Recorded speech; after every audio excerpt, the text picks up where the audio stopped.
If I have learned anything in my time spent between being a church helper and a church staff member, it's that most ministry positions are pretty misunderstood. I've said throughout this series that working in a church is a unique mix of worldview, employment, and lifestyle that's just hard to describe unless you've done it. And I've spent a few episodes talking about different ministry positions in churches, but there's no more mysterious position in the church than the office administrator. And while people can make assumptions about senior leaders or children's ministry leaders based on their exposure, rarely is the average congregation member or elder regularly exposed to the office administrator. So today we're going to talk about 3 things your elders need to know about office administrators that will help you all work better together as a team. And I hope that's a good enough tease, because honestly, this might be our most exciting episode yet. So hang on, because the Church Helper podcast starts right now.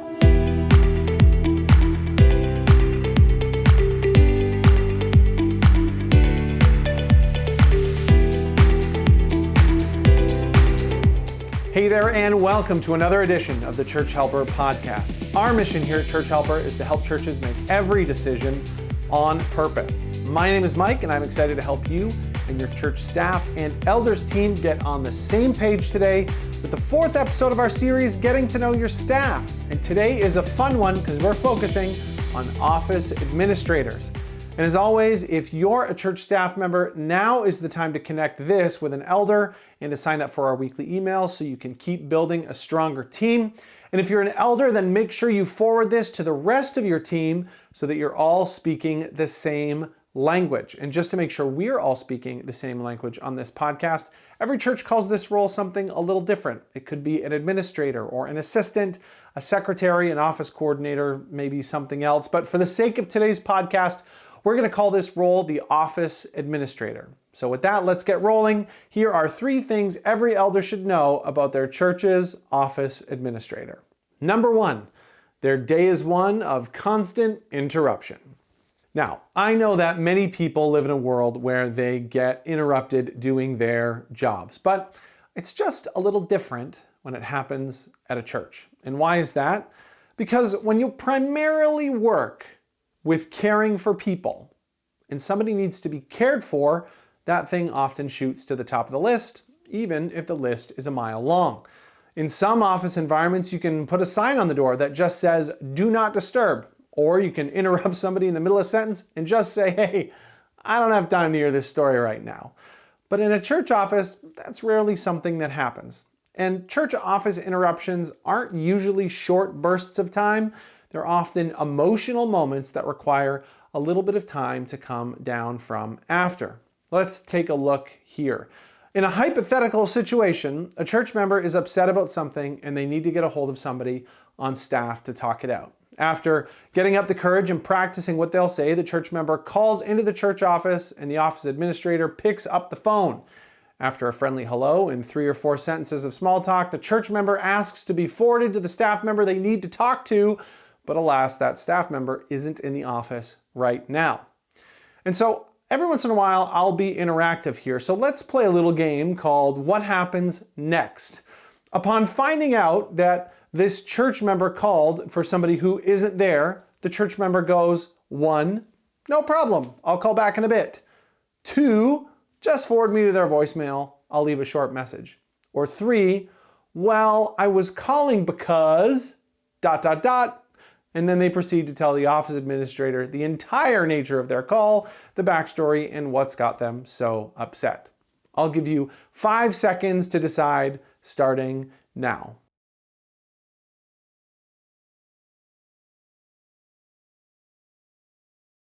If you picked C, then you're going to be right about 80% of the time. And why? Well, pretty simply, because when somebody's upset and they call into the church, they need somebody to talk to. And if the office administrator is the one who answers the phone, that's the person who's going to get the story. And because it's a church and the administrator knows it's important, they're not going to rush somebody off the phone. So now your office administrator has spent 20 minutes listening politely, trying to help this member through their issue, even though they aren't really the person that can solve the problem for them anyways. And hopefully, eventually, in will walk the staff member that church person needs.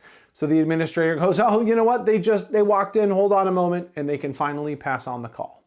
After handing off the phone, the office administrator looks back at their computer, takes a couple minutes to decompress, and then tries to remember what they were doing. About 45 minutes or so maybe goes by, and then the staff member required for that phone call comes into the office and says, out of genuine concern for their coworker, hey, I'm really sorry you had to hear that whole story. Are you okay? And the administrator goes, yeah. And maybe they'll mention one or two short moments about the call. And at this point, usually the staff member goes, yeah, it was a bit of a thing. You see, what happened was, and then they begin to share the details that the administrator is now hearing for the second time.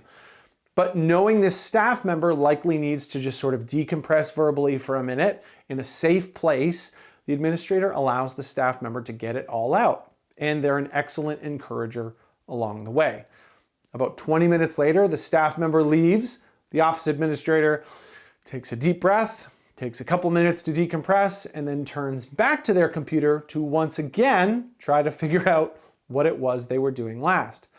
Of course, now they've got both sides of the story in their head, and they're unintentionally replaying both conversations and trying to come up with a solution. And just as they start to get back on a roll, somebody else wanders in, or the phone rings, and very quickly a couple hours of office productivity goes entirely out the window.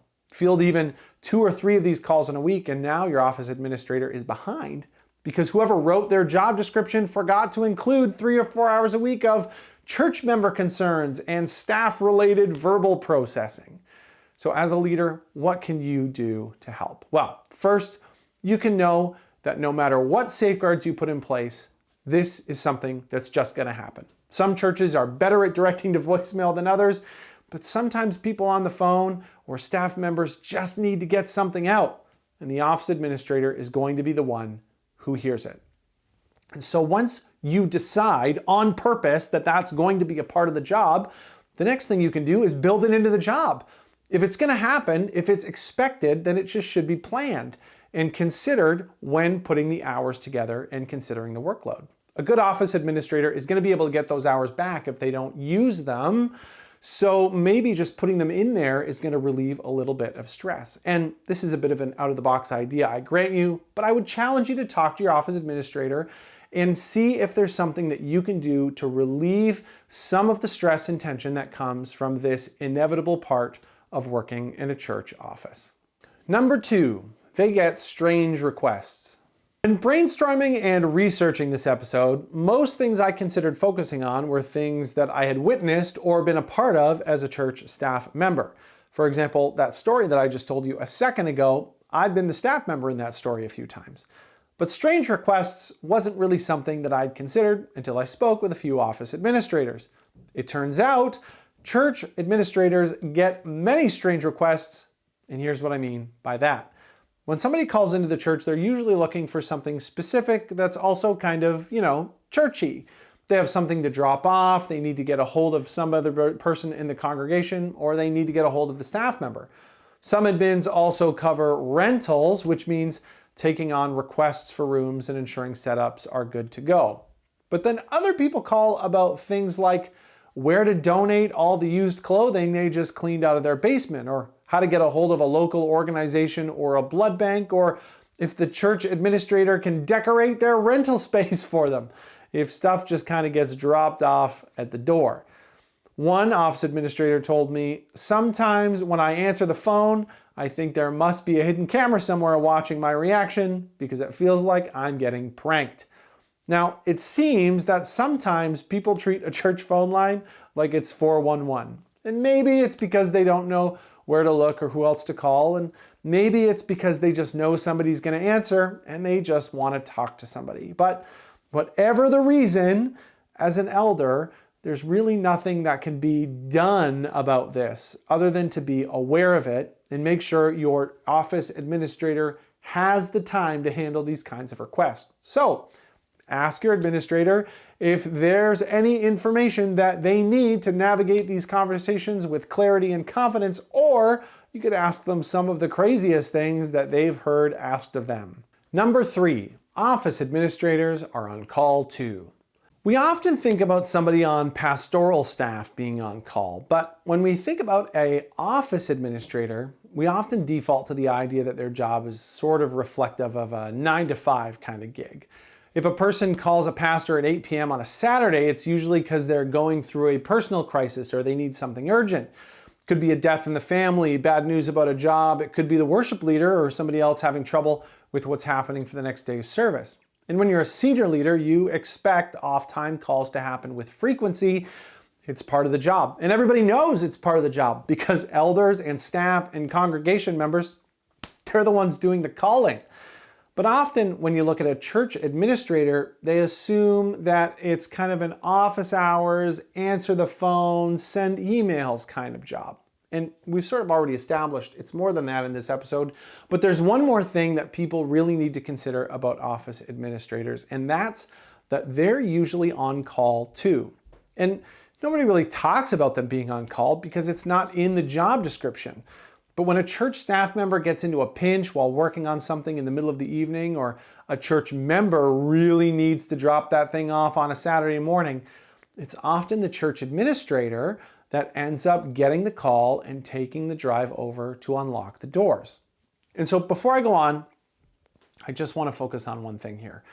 Being on call isn't bad, right? When your job is to care for people, it's often going to happen outside of office hours. And everybody who signs up to work at a church knows that. What's not good is that office administrators often don't clock this time. In the senior leader episode, what I said was, if you're doing something you're expected to do, then it's a part of your job, whether it happens at 10 a.m. or 10 p.m. And so, because office administrator roles aren't often looked at as ones with an on-call aspect, all their hours get booked into office hour time. For example, if you have a church administrator that works 30 hours a week, I would bet that your church's office hours match that time. But what that doesn't account for is the time that the administrator spends working outside of open church office hours. And it means that any other time that they're working that isn't in that bubble, they're working for free. Here's one more example of this. Rentals.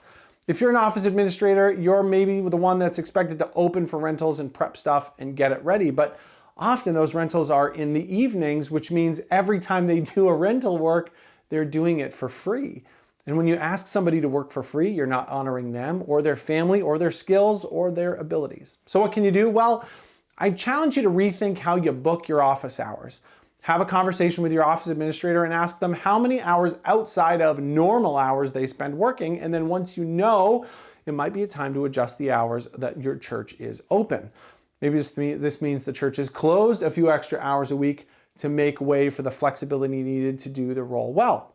Because when your office administrator feels supported, then they can do their job well. And when you're honoring them, then you're doing a good job of being a great teammate too. Hey, and that's it. 3 things every elder should know about their office administrator. Hopefully today's podcast helped you better understand a little bit what happens in the church office every single week. Make sure you like and subscribe to the podcast or our YouTube channel. And if you think that there's somebody that needs to hear this, but they're not really somebody who goes on the internet that much, you can head to our website, churchhelper.ca/podcast, and print out a full transcript of today's episode and just put it right in their hand. Make sure you go back and check out our last episode on getting to know your senior leader, and stay tuned right here for more ways to help build better relationships between your staff and your elders teams. And hey, if you've ever got any questions, please reach out to us through email, hello@churchhelper.ca, or you can go to our website and go to the Get Help Today tab. That's a way to get a hold of us too. Thanks so much for taking a few minutes to help your church make every decision on purpose today. My name is Mike, and I'll talk to you again really soon.